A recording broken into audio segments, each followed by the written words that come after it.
My wife posted photos with her work husband while I was home with our kids. Instead of arguing, I left divorce papers on the table and made one phone call. By the end of the week, she'd lost her job, her reputation, and her family. But that was nothing compared to what her boyfriend lost. My name is Glenn Callahan.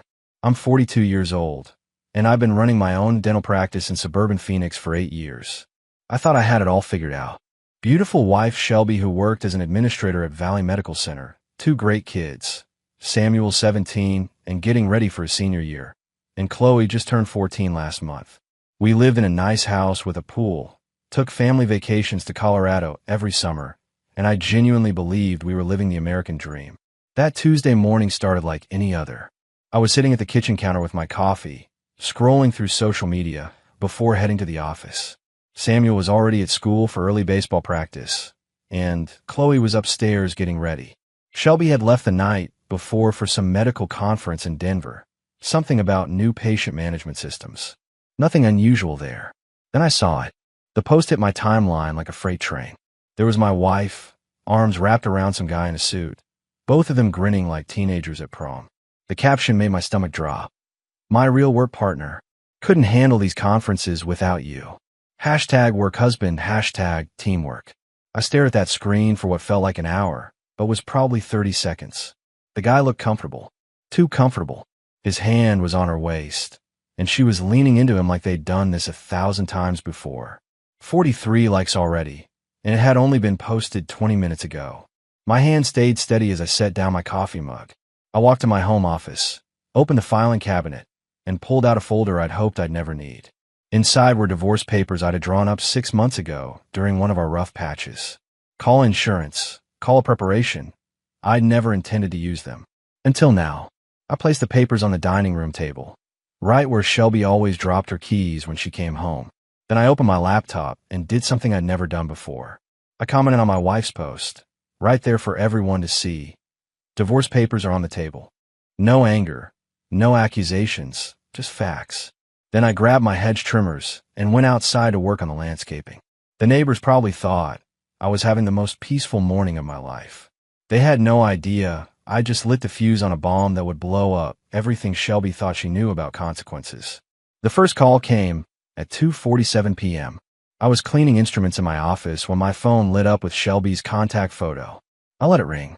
The second call came 10 minutes later. Then a third. By the time I locked up the practice that evening, I had 14 missed calls and a string of increasingly frantic text messages. Glenn, what the hell was that comment about? Call me back now. You're being ridiculous. It was just a work post. I'm getting weird looks from people at the conference. I drove home in complete silence, not even turning on the radio. When I pulled into the driveway, I saw Samuel shooting hoops in the garage. He jogged over as I got out of the truck. Dad, Mom's been calling the house phone every 20 minutes, Samuel said, bouncing the basketball. She sounds pretty freaked out. What's going on? I looked at my son, 6'2", broad shoulders, the kind of kid who could handle the truth. Your mother made some poor choices, son. We'll talk about it when your sister gets home from soccer practice. Samuel's expression grew serious. Is this about that post she made? The one with that guy from her work? My eyebrows shot up. You saw it. Everyone at school saw it, Dad. Jake Anderson showed it to the whole baseball team during lunch. They were all laughing about how weird it was. Samuel's voice dropped. I wanted to punch him, but I didn't know what to say. The anger I'd been keeping in check started to simmer. My 17-year-old son had been humiliated at school because of his mother's public display. That crossed a line I didn't even know existed.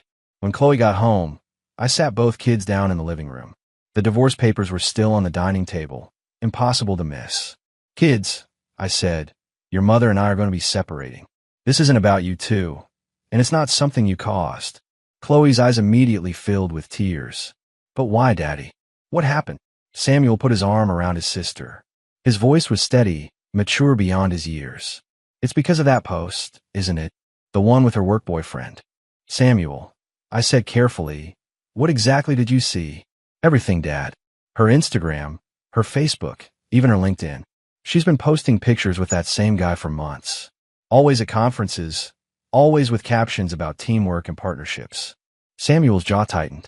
The guys at school have been making jokes about it for weeks. I just didn't want to tell you. The room went quiet except for Qley sniffling. Then my phone rang again. Shelby's name flashed on the screen. This time I answered. Glenn, thank God.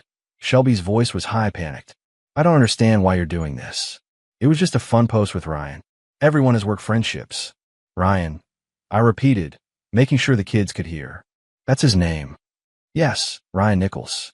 He's the new operations manager. Glenn, you're scaring me. People are asking questions, and I don't know what to tell them. Tell them the truth, Shelby. Tell them you forgot you had a real husband while you were playing house with Ryan. The line went dead.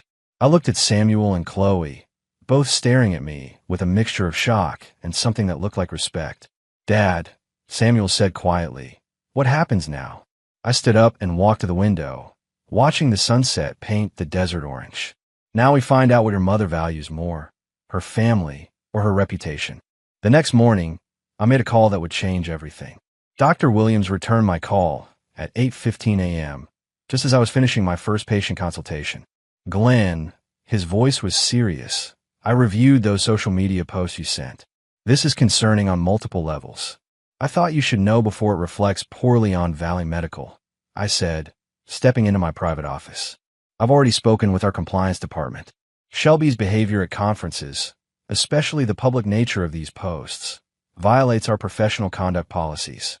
We represent a medical institution, not a social club. I sat down at my desk. What happens now? She'll be called in for a formal review when she returns. Glenn, I have to ask, how long has this been going on? Based on the post history? At least 6 months. Maybe longer. Dr. Williams sighed. I'm sorry you're dealing with this. Shelby's always been good at her job, but this kind of judgment lapse. He paused. We'll handle it appropriately. That afternoon, Samuel came home from school with news that made my blood boil. Dad, Samuel said, dropping his backpack by the door. Coach Peterson pulled me aside after practice. He said some parents have been talking about Mom's social media posts. Apparently, Jake Anderson's mom saw them and started spreading gossip at the parent meeting last night. I felt my jaw tighten. What kind of gossip? That Mom's having an affair with someone from work. Coach said he wanted to check if our family was okay, because it's affecting team morale. Samuel's voice was steady, but I could see the embarrassment in his eyes. Dad, this is getting out of hand. Your mother created this mess, son, but I'm going to end it. I called Shelby's mother, Patricia, that evening. She'd been unusually quiet since the divorce papers appeared. Patricia, I said, I need you to understand what's happening here. Shelby's behavior isn't just affecting our marriage. It's affecting the kids. Glenn, dear, I'm sure this is all a misunderstanding. I'm sending you screenshots of her posts. Look at them with your own eyes. Then tell me it's a misunderstanding. 20 minutes later, Patricia called back. Her voice was different, disappointed, ashamed. Glenn, I had no idea. This is not how we raised her. I know that. But right now, she's telling people I'm being controlling and paranoid. The kids need to hear from someone she respects that this behavior is unacceptable. What do you want me to do? Tell her the truth. Tell her she's destroying her family for a man who probably doesn't even respect her enough to keep their relationship private. Patricia was quiet for a long moment. I'll call her tonight. Thank you. The kids need to know that someone in this family still has standards. Wednesday morning, I dropped the kids at school and drove straight to Phoenix Legal Associates. My lawyer, Janet Pierce, had been handling my business contract for years. She took one look at the divorce papers and the printed screenshots of Shelby's posts and whistled low.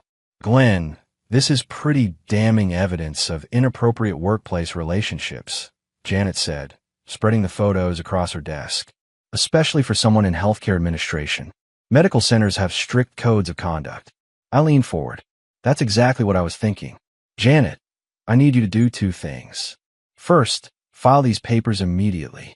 Second, I want to transfer ownership of our mountain cabin to my name only. It was purchased with inheritance money from my mother. The cabin in Flagstaff? That's easily done. The deed shows you as the primary owner anyway. Janet made notes on her legal pad. What about custody arrangements? I want full custody. The kids have been humiliated at school because of her behavior. Samuel's been getting teased by his teammates, and Qley's confused about what a marriage is supposed to look like. Janet nodded. With evidence of infidelity and public embarrassment of the children, that's very achievable. What about her job? I smiled grimly. Valley Medical Center has a zero-tolerance policy for personal conduct that reflects poorly on the institution. I happen to know this because I provide dental services for their employee insurance plan. You're going to report her?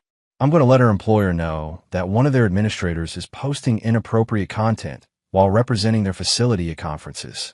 They can draw their own conclusions. That afternoon, I composed a professional email to Valley Medical's Human Resources Director. I attached screenshots of Shelby's posts, highlighting the dates and conference locations. The subject line read, "Employee Conduct Concern, Professional Representation at Industry Events." Then I called Dr. Williams again. "Glenn," he said, "I've already briefed our board about the situation. They're not happy. Shelby's public behavior reflects poorly on our entire institution. What's the next step?" "She'll be suspended pending a full investigation when she returns Thursday. Her access to patient information and conference attendance will be immediately revoked. By 5 p.m., I'd moved $75,000 from our joint savings account into a separate trust fund I'd established months ago.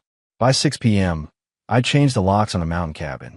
By 7 p.m., I'd canceled Shelby's corporate credit card. When the kids got home, Samuel found me in the garage, organizing tools. "Dad, Mom's been calling everyone. Grandma, Aunt Lisa, even my baseball coach. She's telling people you've had some kind of breakdown." I continued sorting screwdrivers. "What do you think, son? Do I seem like I'm having a breakdown?" Samuel studied my face. "No, sir. You seem like you're finally done taking garbage from people." I handed him a wrench. "Help me with this workbench. Tomorrow's going to be a very interesting day." Thursday evening, Shelby's car pulled into the driveway. I was sitting on the front porch with a glass of iced tea, watching the sunset. The kids were inside doing homework, but I could see them peeking through the living room window. Shelby got out of her rental car slowly, like she was walking to her own execution. Her face was puffy, eyes red. She'd obviously been crying during the flight home. She walked up the steps, suitcase dragging behind her. "Glenn," she said quietly, "we need to talk." "No," I replied, not getting up from my chair. "You need to listen." She sat down in the chair across from me, the same spot where we used to discuss family vacation plans and the kids' school activities. Now it felt like a courtroom. "I got a call from HR today," Shelby said, her voice barely above a whisper. "They're suspending me pending an investigation into my professional conduct." "Are they?" I took a sip of tea. "What did you tell them?" "I told them it was a misunderstanding, that someone was trying to sabotage my career." Her voice grew stronger, more defensive. "Glenn, I know you reported me. How could you do that to the mother of your children?" I set down my glass and looked her straight in the eye. "The same way you could humiliate the father of your children on social media for 6 months. It wasn't humiliation. It was friendship." Samuel opened the front door and stepped outside. "Mom, can I ask you something?" Shelby's expression softened. "Of course, sweetheart. Why did you call that man your work husband when you already have a real husband sitting right here?" Shelby's mouth opened and closed like a fish. "Samuel, you wouldn't understand. Adult relationships are complicated." "No, Mom," Samuel said, his voice firm. "They're not. You either respect your family or you don't. And posting pictures with another man while calling him your husband isn't respect." Tears started flowing down Shelby's cheeks. "I never meant for it to hurt anyone." "But it hurt people," I said. "It hurt me. It hurt Samuel. It hurt Qley. And tomorrow, when you try to go back to work, you're going to discover that it hurt your career too." "Glenn, please. We can fix this. I'll delete everything. I'll explain to everyone that it was just poor judgment." I stood up and walked to the door. "Shelby, some things can't be fixed. Some things can only be ended cleanly." "What does that mean?" "It means you have a choice to make. Sign those papers and we'll handle this divorce with dignity, or fight me and watch everything you've worked for disappear piece by piece." She followed me inside, desperation in her voice. "Glenn, I choose you. I choose our family." I turned to face her in the hallway. "You already made your choice, Shelby. You made it 17 times on social media over 6 months. Now you get to live with it." Friday morning at 9:30 a.m., my phone rang. It was Dr. Williams. "Glenn," he said, "Shelby just left my office. The investigation is complete, and it's not good." I was in my dental office, between patients. "What did you find?" "Beyond the social media posts, we discovered she's been booking personal expenses to conference accounts. Upgraded rooms, spa treatments, dinners for two that weren't on any approved business itinerary. Dr. Williams sounded tired. She also admitted to what she called an emotional relationship with Ryan Nichols. An emotional relationship, I repeated. Is that what we're calling affairs now? Glenn, I have to ask, did you know about any financial irregularities? I suspected something was off when our credit card bill started showing charges I didn't recognize, but I trusted my wife to handle her own professional expenses. Well, those expenses weren't professional. We're terminating her employment effective immediately. She'll receive 2-week severance, but her access to patient information and medical conferences is permanently revoked. After I hung up, I called Samuel's school. His guidance counselor, Mrs. Patterson, had left a message about the family situation affecting his academic performance. Mrs. Patterson, this is Glenn Callahan. I'm returning your call about Samuel. Mr. Callahan, thank you for calling back. Samuel's been distracted in class this week. Other students have been whispering about some family issues, and I wanted to check if there's support he needs. The family issues are being resolved. My wife and I are divorcing due to her inappropriate conduct, but Samuel has my full support. I see. Well, if Samuel needs counseling services or academic accommodations during this transition. Actually, Mrs. Patterson, I think you'll find Samuel's performance will improve once the instability at home is eliminated. That afternoon, Samuel came home with news that made me proud of how I'd handled everything. Dad, Samuel said, something happened at school today. Jake Anderson tried to make another joke about Mom. I shut him down hard. What did you say? I told him that real men don't mock other people's family problems. I said Dad was handling the situation like a gentleman, and anyone who wanted to gossip about it could deal with me personally. I felt a surge of pride. How did that go over? Coach Peterson heard the whole thing. He pulled me aside afterward and said he was proud of how I was representing the family during a difficult time. Samuel sat down at the kitchen table. Dad, I know this is hard, but you're doing the right thing. Son, sometimes being a man means making difficult decisions that protect the people you love, even when those decisions hurt. Is Mom going to be okay? I considered the question carefully. Your mother's going to learn that choices have consequences. Whether she'll be okay depends on whether she can accept responsibility for what she's done. That evening, I got a text from an unknown number. Mr. Callahan, this is Ryan Nichols. We need to discuss Shelby's situation. I showed the message to Samuel. Looks like your mother's work husband wants to chat. What are you going to tell him? I'm going to tell him that he picked the wrong family to mess with. Saturday morning, I was having breakfast with the kids when Shelby came downstairs looking like she hadn't slept in days. Her hair was messy, her eyes bloodshot, and she was clutching her phone like a lifeline. Glenn, she said, her voice shaky, I need to talk to you about what's happening at work. I didn't look up from my eggs. What about it? They're not just suspending me. They're conducting a full audit of every conference I've attended for the past year. They want receipts, itineraries, expense reports, everything. Her voice was rising, becoming more frantic. They're treating me like a criminal. Samuel glanced at me, then at his mother. Mom, maybe you should sit down. I can't sit down. Shelby snapped. Do you know what this means? If they find anything irregular, I could lose my nursing license. 20 years of my career gone. Did they find anything irregular? I asked calmly. Shelby's silence was answer enough. Qley looked up from her cereal. Mom, why are you yelling at Dad? He didn't make you post those pictures. Qley, you don't understand how complicated this is. I understand that you're embarrassing our family, Qley said matter-of-factly. And now you're mad because people noticed. Shelby's face flushed red. I am your mother, young lady. You don't get to talk to me like that. Actually, I said, setting down my fork, she does. Because unlike you, Qley understands the difference between right and wrong. How dare you turn my own children against me? I stood up slowly, my 6-foot frame casting a shadow across the table. Shelby, I didn't turn anyone against you.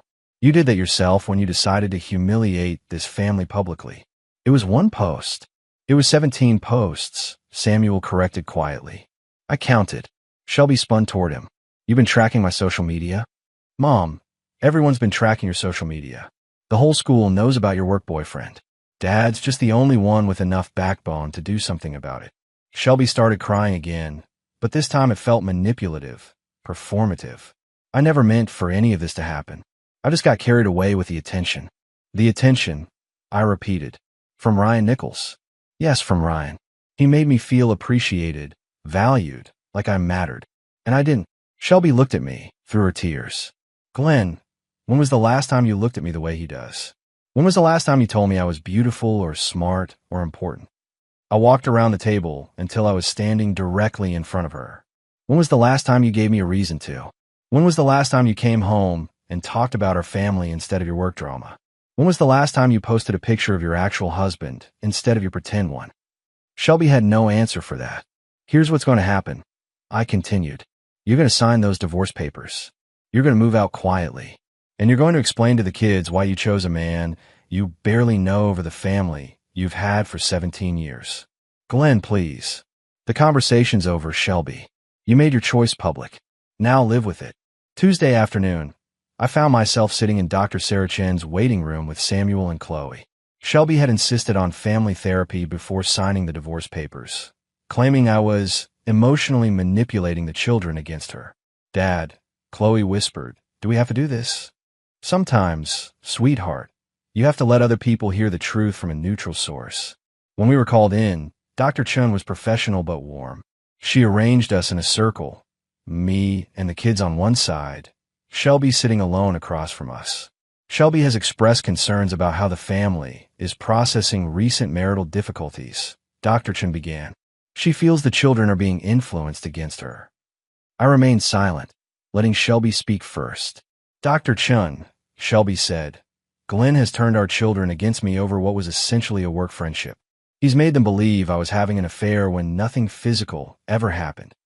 Dr. Chen looked at Samuel and Qley. How do you two feel about what's been happening at home? Samuel spoke first. Dr. Chen, my mom posted pictures with another man for months, calling him her work husband. Kids at school have been making jokes about it. I've been defending her until I saw the evidence for myself. What evidence concerns you most, Samuel? The fact that she spent our family money buying gifts for this guy, and that she never posted pictures like that with Dad. Dr. Chen turned to Qley. What about you, Qley? I'm confused about why Mom thinks calling another man her husband is okay when she's already married to Dad.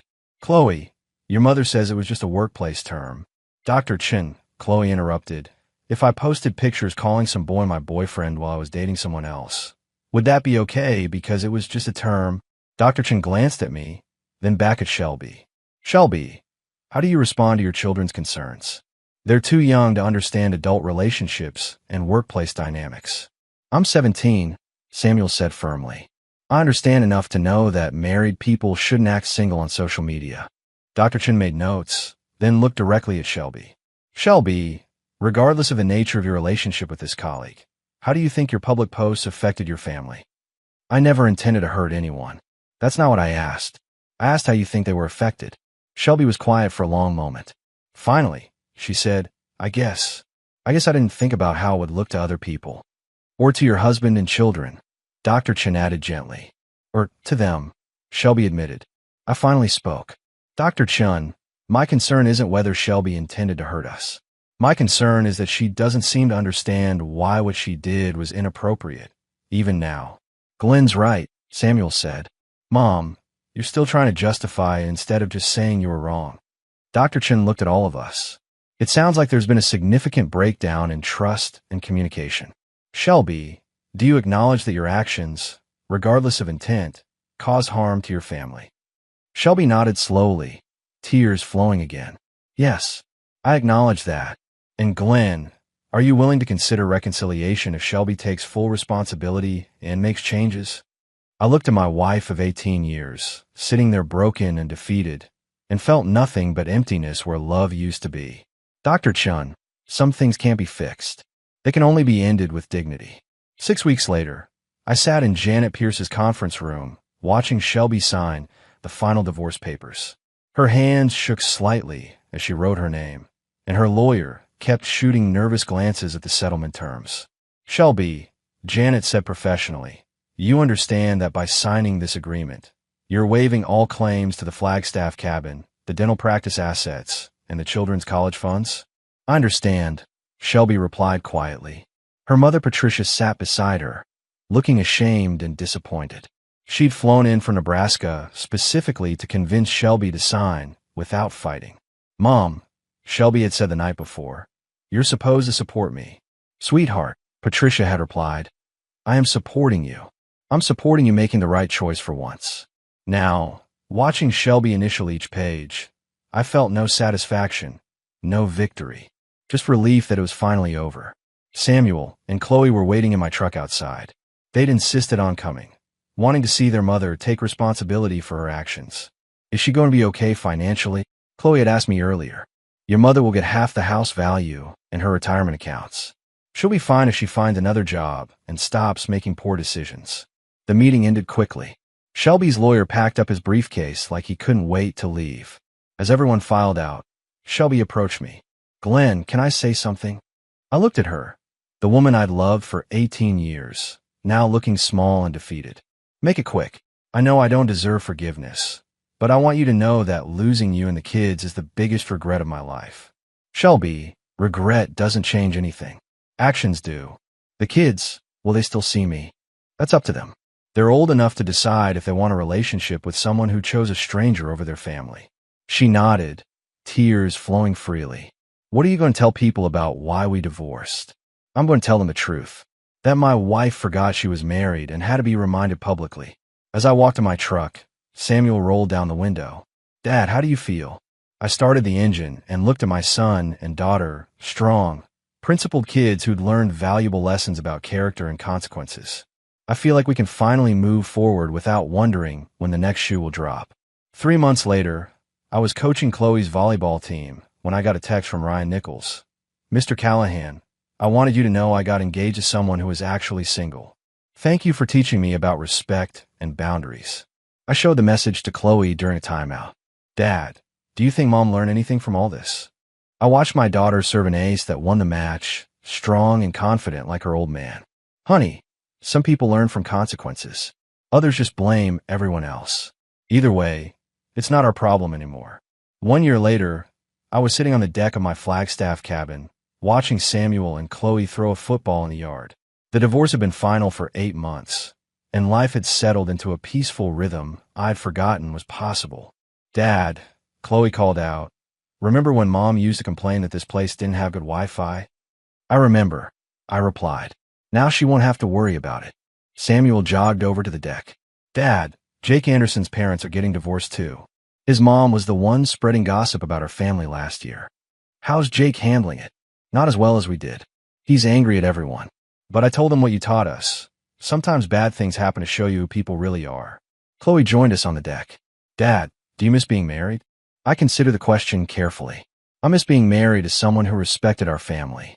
But I don't miss walking on eggshells or wondering when the next humiliation was coming.